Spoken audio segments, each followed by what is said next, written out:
Chaque année, plus de 400 articles scientifiques sont publiés sur la méditation et en montrent ses bienfaits, tant sur les troubles de l'attention, de l'anxiété, la dépression, que pour la santé physique. Mais la méditation répond principalement à un besoin fondamental de l'humain, étouffé par nos modes de vie contemporains, celui d'être présent à lui-même et au monde qui l'entoure. Car la méditation consiste à faire un entraînement de l'esprit qui est tout aussi précieux que l'entraînement du corps. La méditation ne consiste pas à rester assis en position du lotus, à respirer en éliminant ses pensées. C'est une pratique de l'instant présent. La qualité de présence est au cœur de toute pratique méditative. Et la pratique que nous allons voir aujourd'hui est celle de la présence ouverte, où on revient vers une présence focalisée si nécessaire. La première étape consiste à trouver un endroit tranquille. Ensuite, asseyez-vous confortablement. Ceci est important pour ne pas vous focaliser sur votre inconfort ou des tensions, sans pour autant être avachi, de manière à garder votre esprit éveillé. Vous pouvez vous asseoir normalement en position du lotus ou encore vous allonger, du moment que vous gardez votre dos bien droit. Les mains peuvent être posées sur les cuisses, paumes fermées ou ouvertes vers le haut ou vers le bas. Vous pouvez également les poser sur le ventre. Vous pouvez fermer les yeux ou vous focaliser sur un objet, comme la flamme d'une bougie, un nuage ou une pierre. La méditation de présence ouverte consiste à être là, attentif à ce qui est. Vous observez les pensées qui passent sans vous y attacher. Vous sentez le mouvement de votre respiration ou vos sensations corporelles. Vous entendez les bruits, vous ressentez des émotions et vous vous contentez de les suivre sans les analyser, sans les juger. Comme il est difficile pour un débutant de rester en pleine présence, il est utile de l'associer à la présence focalisée, en focalisant votre attention sur votre souffle pour apprendre à la fixer. Lorsque vous commencez à méditer, vous pouvez avoir le sentiment d'être assailli par un flot ininterrompu de pensées. Cet état est celui dans lequel nous sommes habituellement, sans en avoir conscience.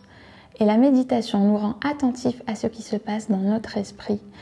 Il est vain de vouloir les arrêter. Méditer consiste à les observer sans les suivre, sans s'identifier. Et puisque nous apprenons à ne pas laisser notre esprit vagabonder dans le passé ou se projeter dans le futur, dès que vous remarquez que vous le faites ou que vous suivez une pensée, retournez à votre respiration.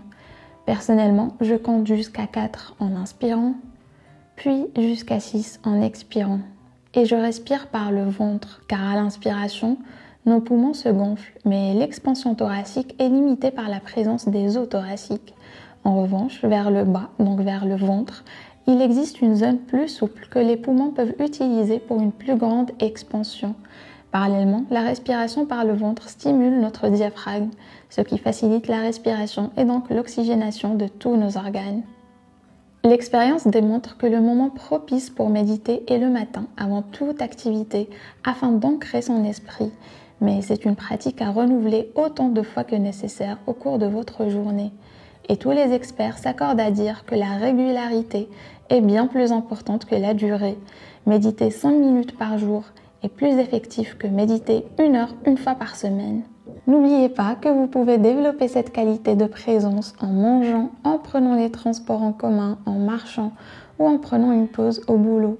Car l'essence de la méditation, c'est d'être pleinement présent à la réalité qui nous entoure. Mais la vigilance est une qualité de l'esprit essentielle à la pleine présence, ce qui différencie la méditation de la relaxation. Car il existe 1001 manières de se détendre, tout en laissant son esprit vagabonder, ou en s'abandonnant à une sorte de léthargie mentale, tandis que l'art de méditer consiste à être vigilant sans tension.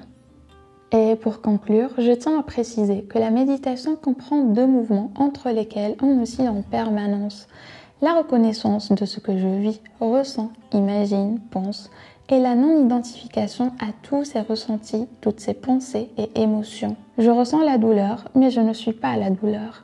Je ressens de la colère, de la tristesse ou de la peur, mais je ne suis pas la colère, la tristesse et la peur. Une pensée traverse mon esprit, mais je ne suis pas cette pensée.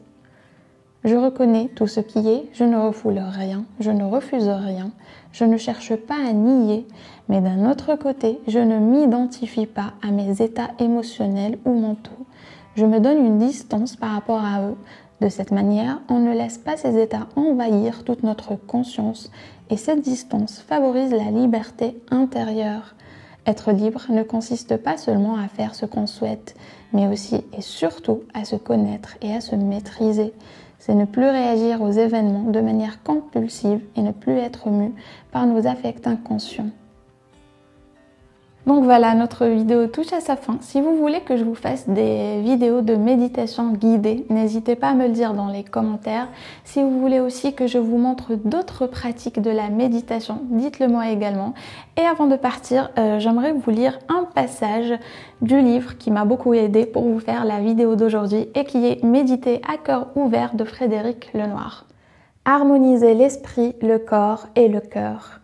Même si Descartes a eu une influence positive déterminante en libérant la philosophie de la théologie chrétienne, certains aspects de sa pensée, comme celui qui oppose le corps et l'âme et fait de la conscience le fondement de l'être, je pense donc je suis, ont eu des conséquences désastreuses en Occident.